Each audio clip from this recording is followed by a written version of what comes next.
disculpas de caso por la clase que no fue dictada el día martes, y es por eso que vamos a dictar el día de hoy bastante comprimida la clase. Es más, pediatría me va a ceder sus 15 minutos que vamos a tocar, que son los últimos 15 minutos. Parálisis cerebral.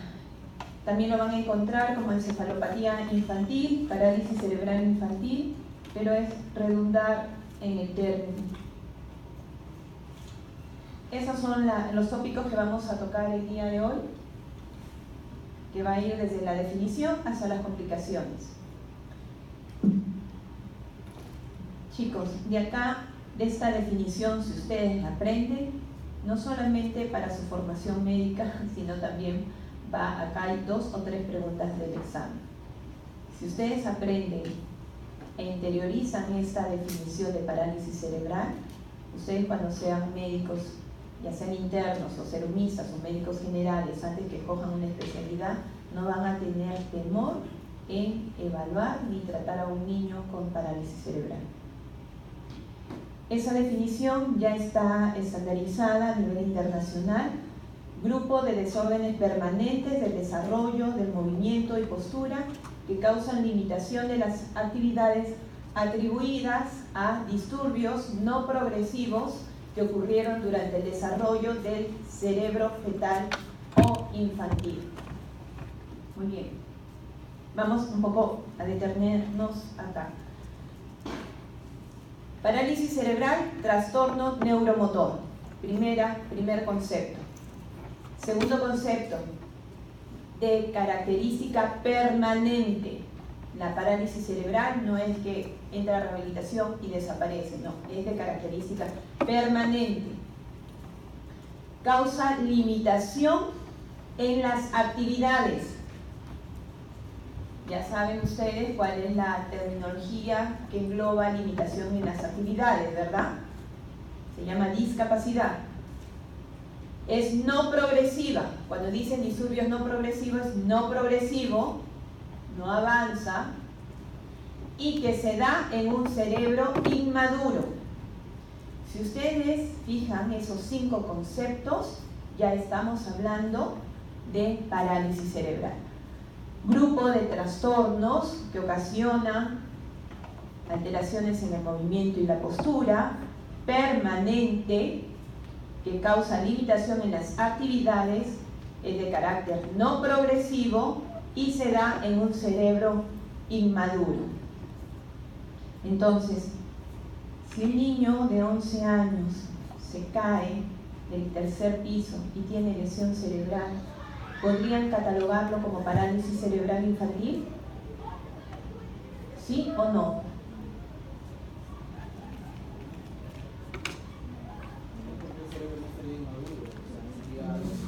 Sí, no es parálisis cerebral.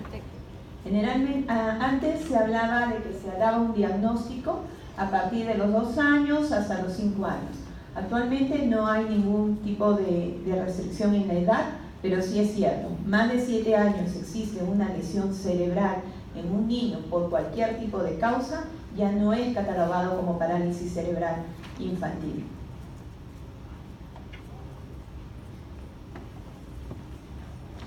Entonces, nuevamente recalcar, trastorno de predominio motor no progresivo, localización cerebral, cerebro inmaduro, y de todas maneras hay que excluir las enfermedades progresivas del sistema nervioso central. Bueno, ¿cuánto es parálisis cerebral? Ustedes lo van a ver porque es el trastorno neuromotor de la infancia más frecuente. Ustedes en algún momento van a ver cuál es la incidencia. Es de 2 a 2.5 por 1000 nacidos vivos. Acá en el Perú, la Universidad Cayetano Heredia por los 90 hizo un estudio en la que la prevalencia fue de 5.2 niños con parálisis cerebral por cada 1000 nacidos vivos. Fue bastante alta la incidencia por los años 90. Nuevamente recalcar, es el trastorno neuromotor más frecuente de la edad pediátrica. Es mucho más frecuente en niños con bajo peso, muy bajo peso y muy baja edad gestacional. ¿Cuánto más frecuente? 30 veces más frecuente.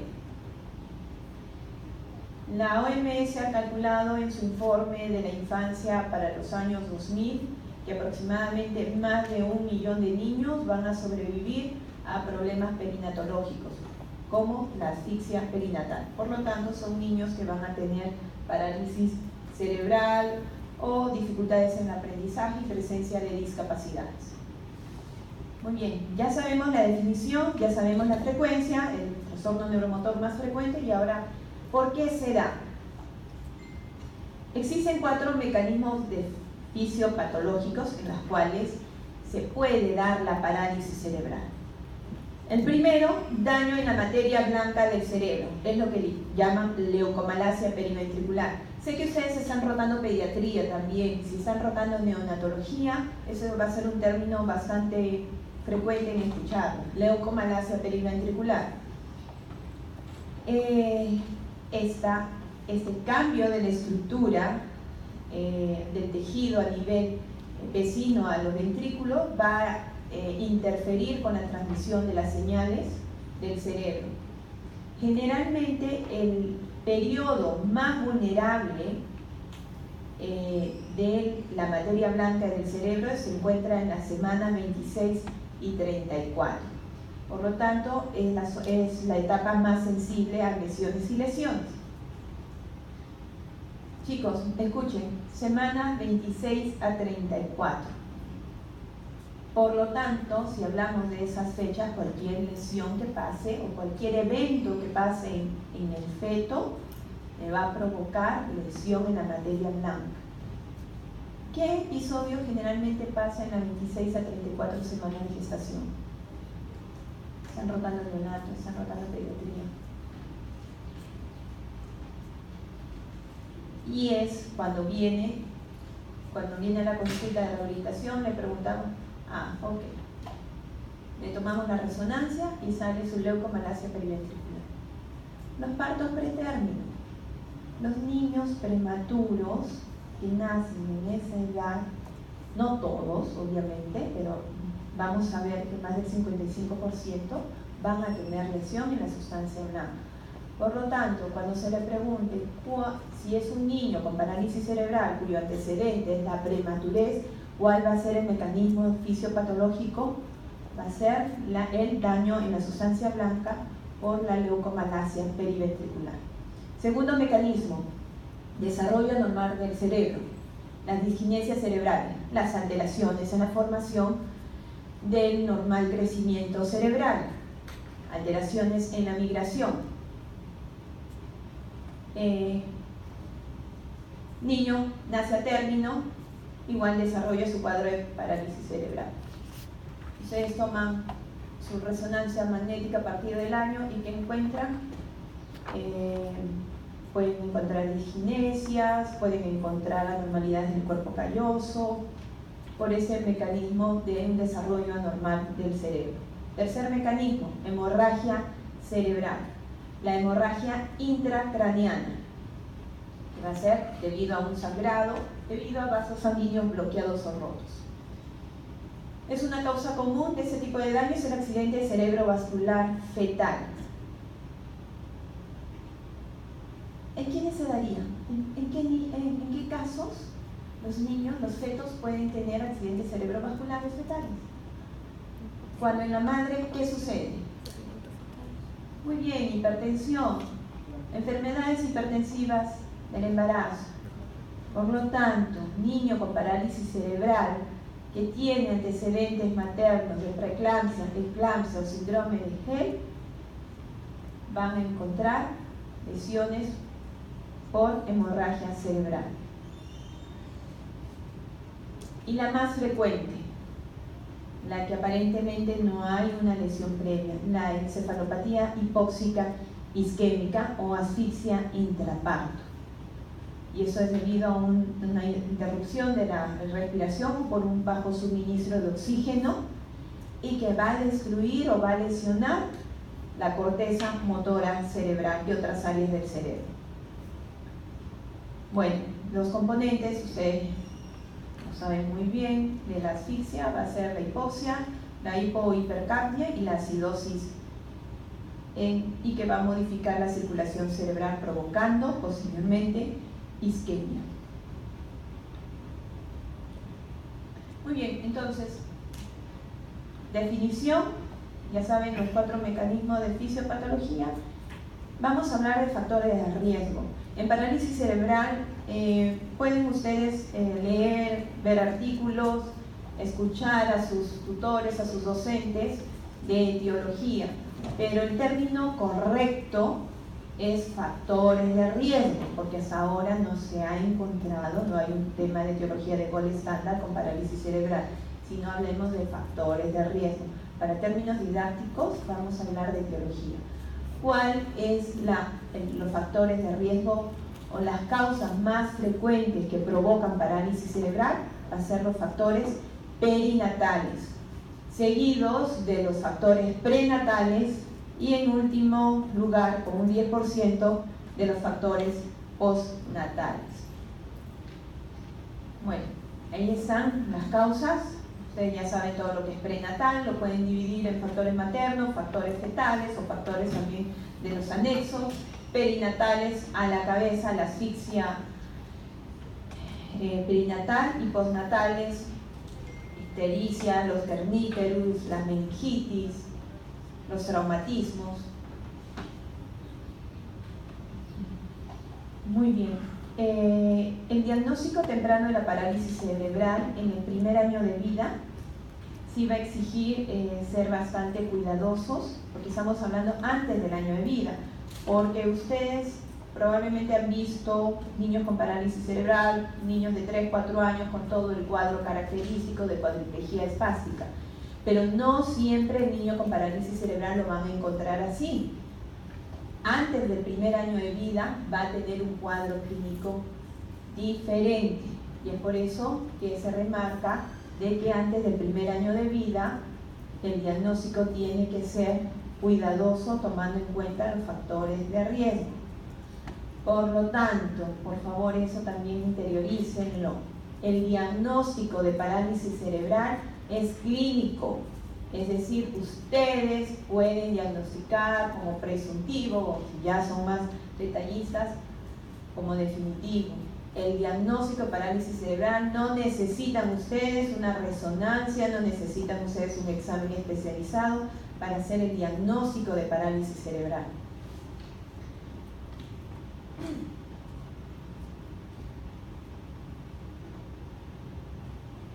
Muy bien, ya sabemos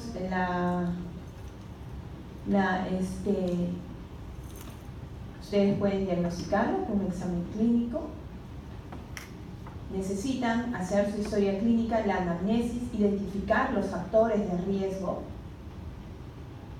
Dentro de la anamnesis también ustedes tienen que preguntar un aspecto fundamental, que si no lo han visto en sus prácticas, me imagino que en la teoría, sí, en la teoría está en clase, es que ustedes tienen que saber el desarrollo psicomotor normal del niño, porque en los niños con parálisis cerebral, dentro de su anamnesis van a encontrar que la madre les va a referir un retraso en el desarrollo psicomotor, a predominio del área motora. ¿Verdad? Ustedes, si conocen el test peruano de desarrollo, van a ver que las 3 primeras actividades corresponden a actividad motora. ¿Qué van a encontrar en el examen neurológico? Van a encontrar un examen neurológico positivo, van a encontrar un retraso en el desarrollo que se evidencia en un pobre control cefálico, posturas anormales. Dijimos que la parálisis cerebral era un trastorno neuromotor que provocaba alteraciones en el movimiento en la postura, por lo tanto va a haber posturas anormales, va a haber una limitación en las actividades motoras en estos pequeños, y van a haber alteraciones de patrones, presencia de patrones anormales motores. Para ustedes, toda esta definición, examen neurológico, tienen que encontrar 2 cosas importantes: retraso en el desarrollo psicomotor y un examen neurológico positivo. Y esos son los signos cardinales. Si ustedes encuentran esos 4 signos cardinales más sus factores de riesgo, ya casi tienen un 80% del diagnóstico de parálisis cerebral. Retraso psicomotor en el área motora. patrones anormales de movimiento, persistencia o presencia de reflejos primarios y tono muscular anormal. Tono muscular anormal. Los exámenes auxiliares, sobre todo, son para ver las deficiencias asociadas, no son para buscar la etiología, es para ver las deficiencias asociadas, radiografía de pelvis, potenciales evocados auditivos, estado nutricional. Para ver la lesión retrospectivamente sí pueden utilizar exámenes de imagen. Como toda patología compleja, tienen que hacer su diagnóstico diferencial. Las lesiones tumorales, las que ocupan espacio, los trastornos neurodegenerativos, que son progresivos, las lesiones de médula espinal, las enfermedades neuromusculares, que no son de tipo central, y los errores innatos del metabolismo.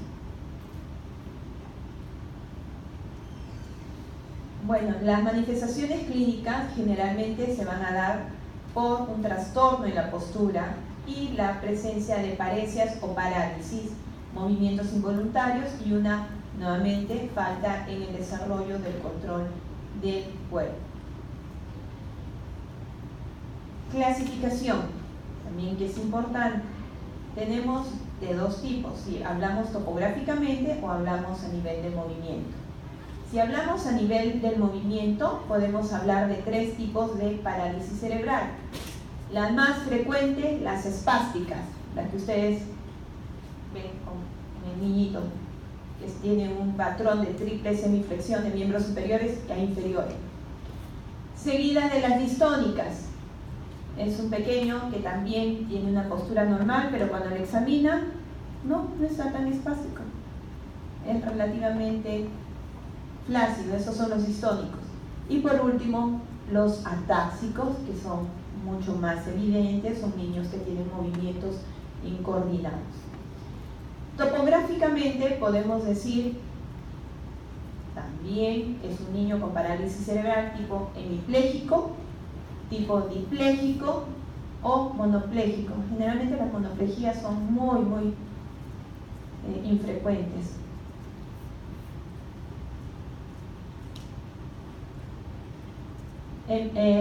Topográficamente las más frecuentes son las hemiplejías, seguida de las cuadriplejías, seguida de las diplejías y las hemiplejías dobles.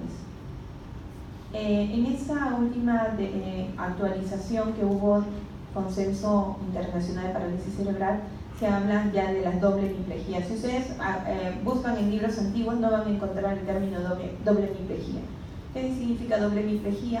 Que tengo la mitad del cuerpo espástico y la otra mitad distónica. No es una cuadriplejía. La cuadriplejía espástica es cuando las cuatro extremidades están espásticas. La diplejía espástica es cuando las cuatro extremidades están espásticas, pero a predominio de miembros inferiores.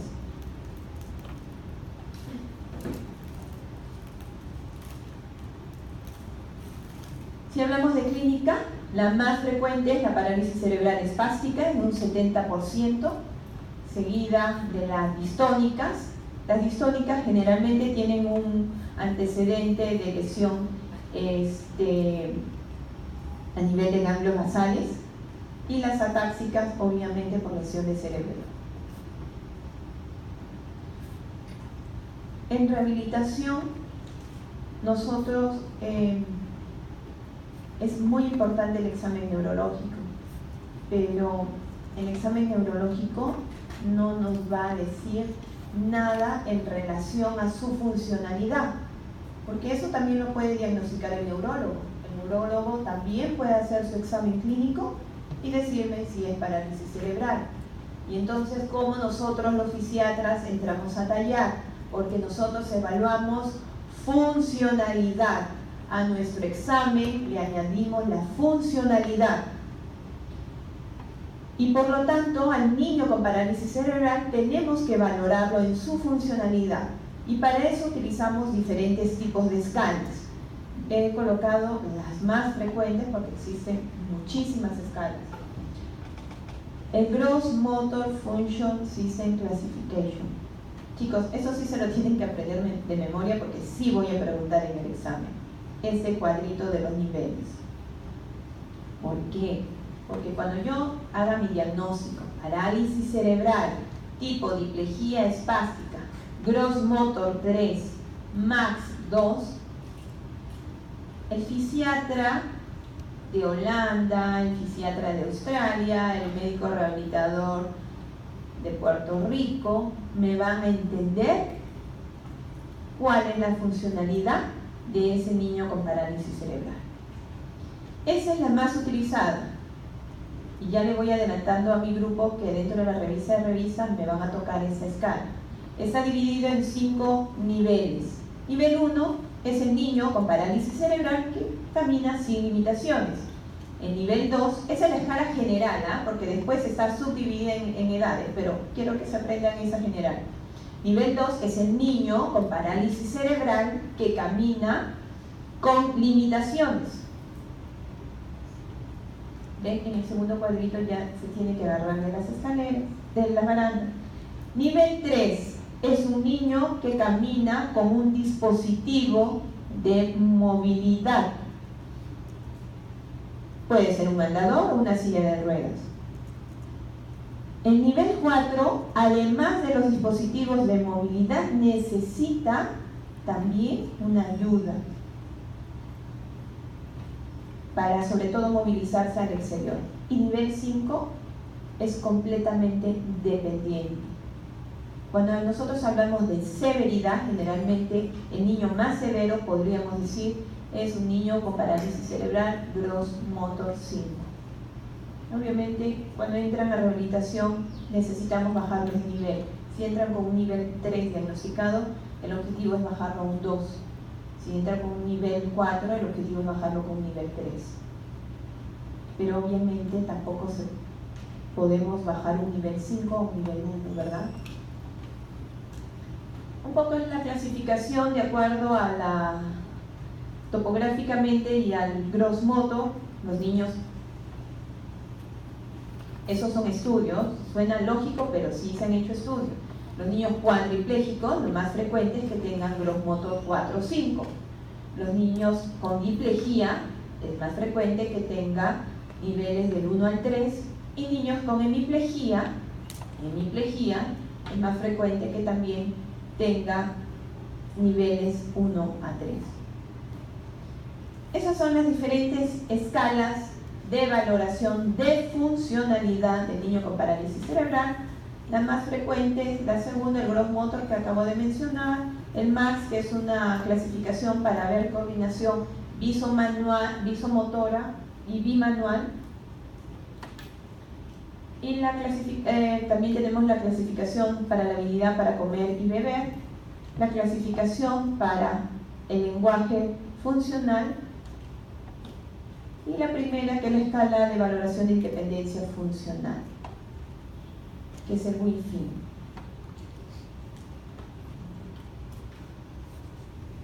Ustedes sí saben Ashworth y Tardieu, ¿verdad? ¿No? Y eso sí les han enseñado en neurología. Bueno, es cuando ustedes ya ven al niño espástico, ustedes lo evalúan. Dice, sí, está durito, está espástico. Pero ¿cuán espástico está?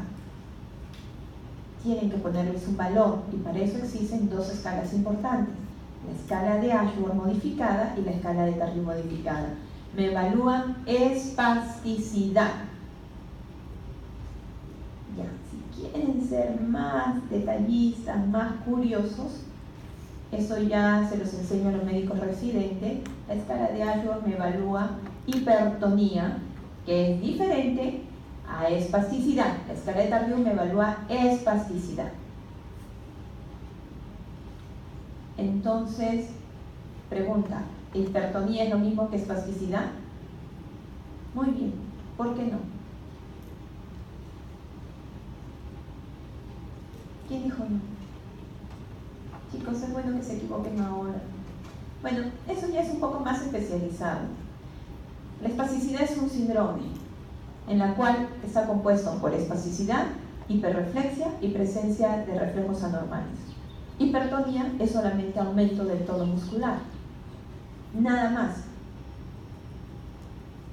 Otra información: si ustedes traen un sobrinito, un pacientito que tiene 2 meses de vida y ustedes le van, uy, está durito, está espástico, no es, si no tiene factor de riesgo, no está espástico.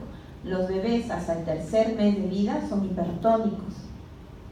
Lo mismo, los bebés desde el 8º mes hasta el 1.5 años, 2 años, son hipotónicos. Por favor, chicos, de aquí a 2, 3 años que ustedes sean médicos, no me diagnostiquen hipotonía. La hipotonía no es un diagnóstico.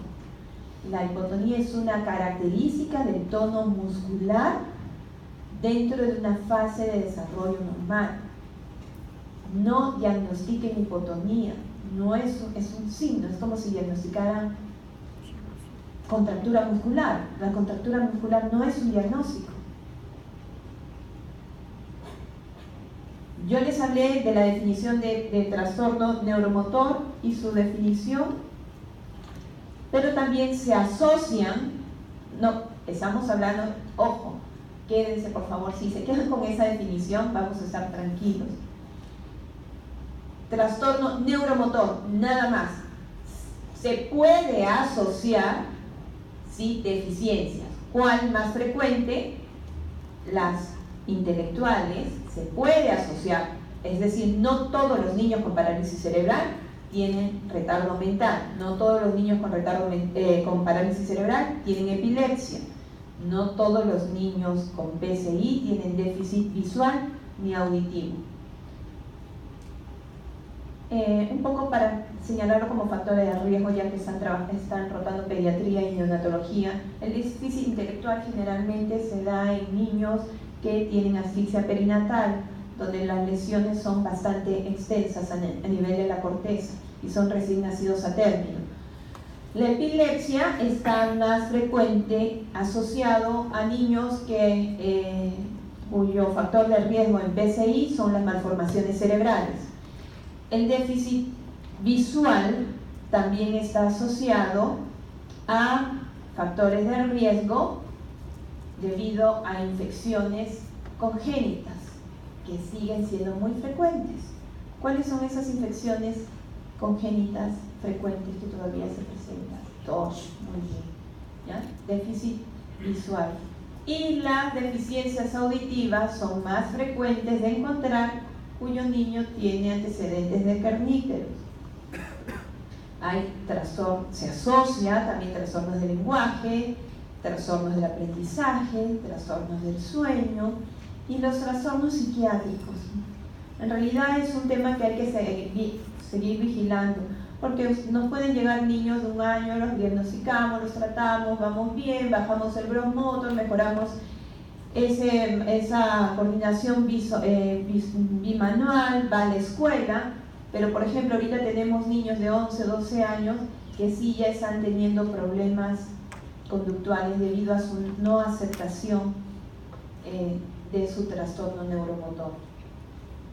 Muy bien, el tratamiento de los niños con parálisis cerebral tiene como objetivo lograr su máxima independencia o autonomía en el nivel en el cual ustedes serían trazados como objetivo. Máximo nivel de independencia o autonomía. ¿Cómo lo van a lograr? A través de terapias de motricidad, prevención de deficiencias secundarias, mejorar la funcionalidad, tratar los trastornos asociados, desarrollar las actividades manuales e inclusión escolar. A los que estuvieron ayer con mi grupo, esos 2 niñitos severitos están yendo al colegio, a la escuela. O sea, no porque no caminen, no porque no se sienten, no porque no controlan cabeza, significa que se van a quedar dentro de su casa. Son niños que tienen que ir a la escuela. 6 pilares fundamentales dentro del tratamiento: fisioterapia, la terapia de comportamientos de conducta, desde pequeños hay que observarlos, órtesis, fármacos, manejo de complicaciones médicas y, si es que es necesario, el tratamiento quirúrgico. Eso es todo el equipo interdisciplinario que entra a tallar.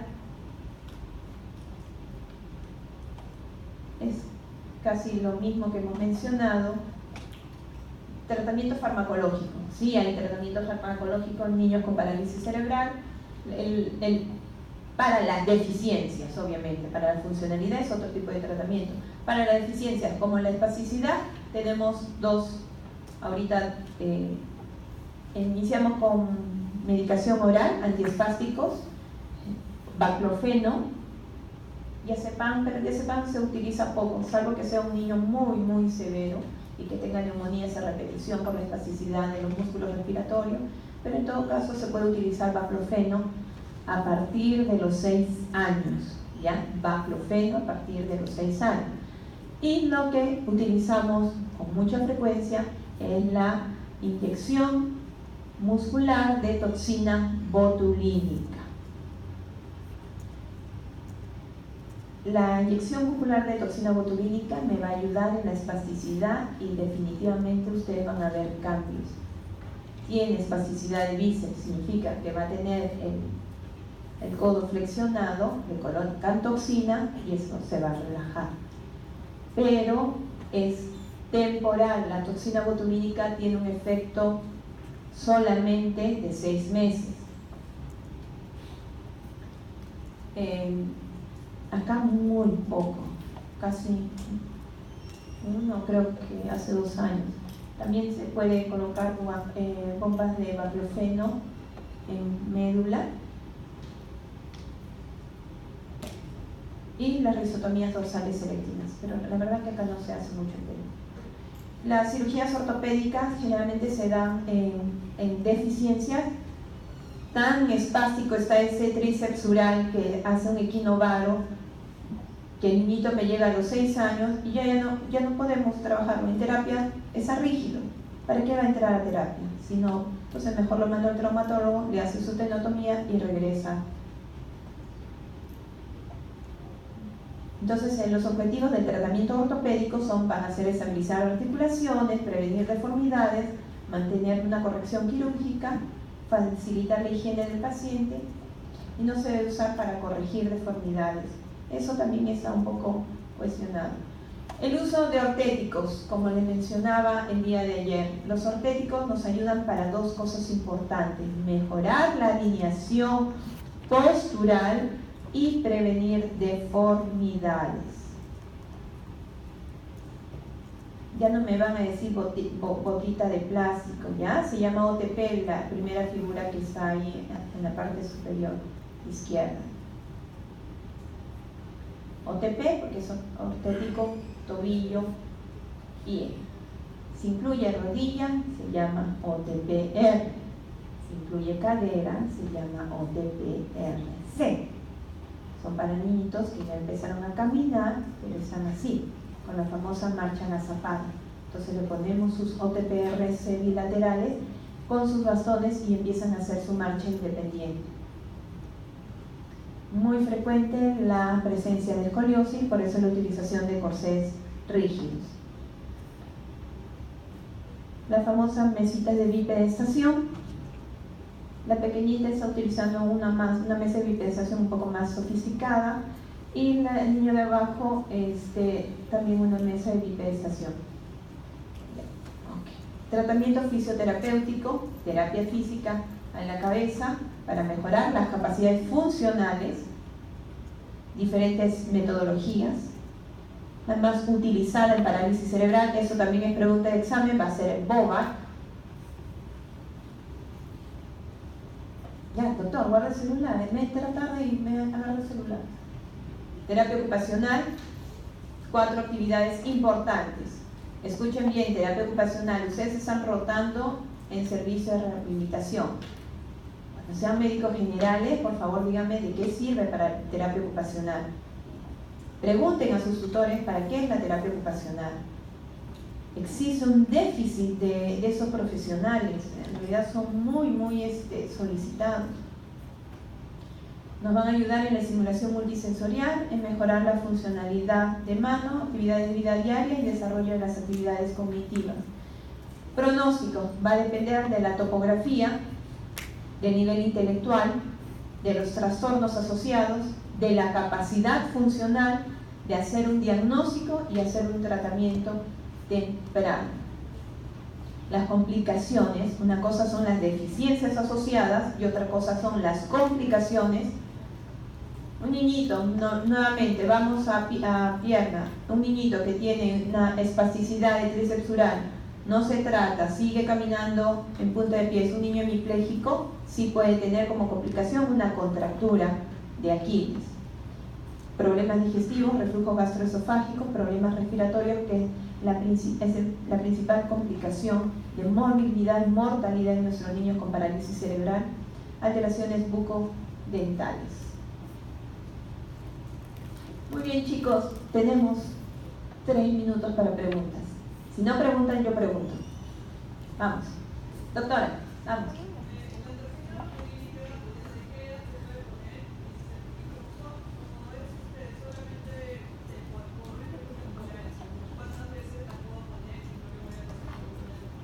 Muy bien. Más que por edad, se trabaja por kilogramos de peso. También apunten bien eso. La toxina botulínica en niños se trabaja por unidades por kilogramo de peso. ¿Cuánto es el peso mínimo? Entonces, Yasmín, sería tu pregunta. 10 kilos. Hay un consenso que es preferible que sea 10 kilos. Mínimo 10 kilos. Ya. Y la toxina es temporal, 6 meses. Máximo efecto a la 8ª semana y obviamente al 5º mes ya está disminuyendo los efectos. ¿Otra pregunta? Vamos, Rodrigo. ¿Hay alguna contraindicación para los medicamentos de la toxina botulínica o los antiespásticos? ¿Complicación para qué? No, alguna contraindicación para los medicamentos. Sí, muy bien. Para la toxina botulínica, contraindicación: uso de amicacina, de aminoglucósidos, problemas de discrasias sanguíneas y hipersensibilidad, obviamente, como todo medicamento. Chicos, a este lado. Vamos. Doctora, en caso de distonías, ¿existe algún tratamiento farmacológico?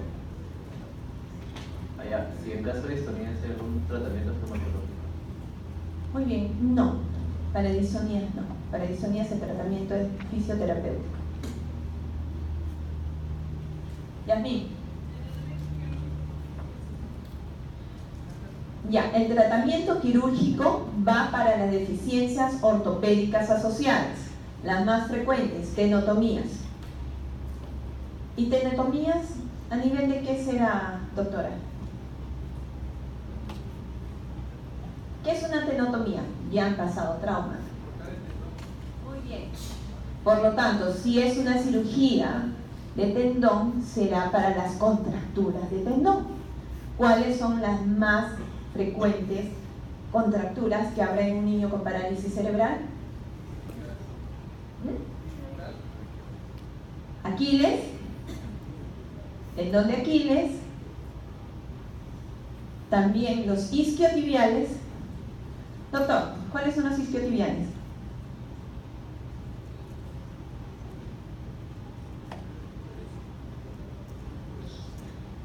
No quiero que me señale, dígame, ¿cuáles son los 3 isquiotibiales?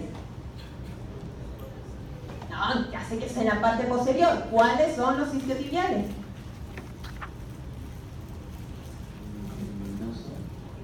No, pero es una pata de ganso, no sé cuál es. Pata de ganso no tiene nada. No. Semitendinoso. Semimembranoso. Piso. Muy bien. Chicos, no se pasen, eso ya es anatomía. Semitendinoso, semimembranoso y bíceps femoral. También es la segunda complicación en las cuales se hacen tenotomías. Primero, Aquiles, segundo, de isquiotibiales. Pero hay una muy frecuente que se hace en niños pequeñitos. Antes se llamaba la parálisis cerebral enfermedad de Little, o lo que le llamaban posición en tijeras. Muy bien. ¿Por qué sería en tijeras, doctor? ¿Qué estaría cruzándose? ¿Qué estaría espástico? ¿Qué parte de la cadera? Muy bien, doctor, los aductores. Por lo tanto, hay una cirugía, hay una tenotomía muy frecuente en niños pequeños que son las tenotomías de aductores. Pero cuando es un niño, son en niños entre 2 a 3, pero cuando son niños de 6, 7 años, ya hay una contractura de aductores, es muy probable que ya haya deformidades de la cadera. ¿Qué parte de la cadera estaría deformado si existe una espasticidad permanente de aductores?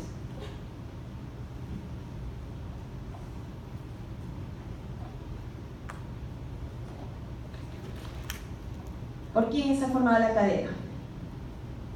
¿Cuáles son los elementos que forman una cadera?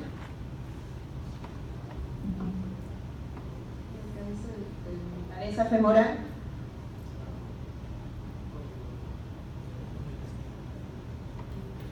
Acetábulo.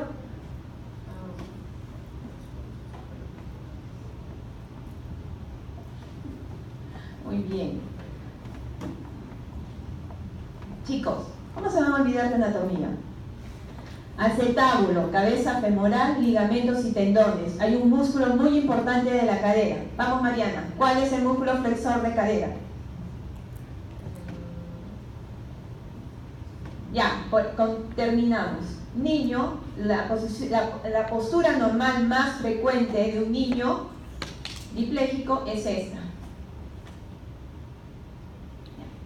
Vamos, Mariana. No me voy a levantar el vestido. Ya, vamos. ¿Cómo estoy? ¿Cómo está mi cadera? Flexión de cadera. ¿Cómo están mis rodillas? Flexionadas. ¿Cómo están mis tobillos? Flexionados. ¿Cómo se llama eso? Triple semiflexión. Por espasticidad arriba, cadera, psoas ilíaco, abajo, espasticidad de isquiotibiales, espasticidad del recto interno o, ¿cómo se llama el recto interno? Muy bien, espasticidad de tríceps sural. ¿Quiénes conforman el tríceps sural? Muy bien, doctor. Y hay un músculo importante que nos ayuda también, que generalmente cuando hay espasticidad del tríceps sural está acompañado, que es el que me provoca la alineación en deformidad en valle. ¿Cómo se llama ese músculo? Que es muy importante dentro de nuestro tratamiento. Ya, le pongo toxina, está así, le pongo toxina en tríceps sural, se relaja, pero sigue así. Muy bien, tibial posterior. Ya, no se olviden de tibial posterior. Por último, con eso terminamos. El niño está así, ya sea hemipléjico o dipléjico. Ya, miren mi brazo. Ya, descríbanlo. Hombro, ¿cómo está el hombro? ¿Ah? Aducción. Mi hombro está en aducción, está hacia adentro, aducción. Seguimos. Codo, ¿cómo está? Flexionado. ¿Cómo está mi antebrazo? ¿Cómo se llama eso? Pronación. Pronación, miren cómo está. Pronación, ¿cómo está mi muñeca? Flexionada. ¿Cómo está mi dedo, mi primer dedo? ¿No? ¿Cómo se llama eso? Aducido. Y mis dedos flexionados. Por lo tanto, si ustedes ven esa postura, ustedes pueden decir, ah, muy bien, hay espasticidad de pectoral mayor, espasticidad de bíceps, espasticidad de pronadores, espasticidad de... ¿Cuántos flexores hay de muñeca? Muñeca. No dedos, hablo de muñeca. ¿El niño está así o el niño está así? Flexor radial, carpo y flexor cubital del carpo. Otra cosa son los dedos, los flexores largos, los flexores cortos, los lumbricales, los interóseos y el aductor y oponente de pulgar. Eso es funcionalidad. Le coloco toxina. Con eso termino. Es pregunta de examen. Mi niño es así. Tiene 4 años. Ya está en el colegio. ¿Qué músculos dentro de todos los que he mencionado ustedes le colocarían toxina botulínica? Funcional. Ustedes ya saben en 6º año. Si le ponen en mano, va a estar así. Va a estar relajadito, pero va a ser así. Bíceps, porque necesitan extender para poder agarrar, pero dentro de los músculos el bíceps es uno de los más frecuentes. Sí, doctor. No, la toxina es de efecto local, sí, solamente. Si yo le coloco en bíceps, solamente me va a trabajar espasticidad en bíceps. Por eso que ahora lo hacemos con ecografía guiada. Antes hacíamos un poco por anatomía, pero ahora con ecografía guiada es mucho más certero. Y además así no nos vamos a vaso sanguíneo para que la toxina no tenga efecto sistémico. Chicos, muchas gracias, estudien bastante, la clase ya está colgada de hace días en la semana 4. ¿Ya? Eso sería todo.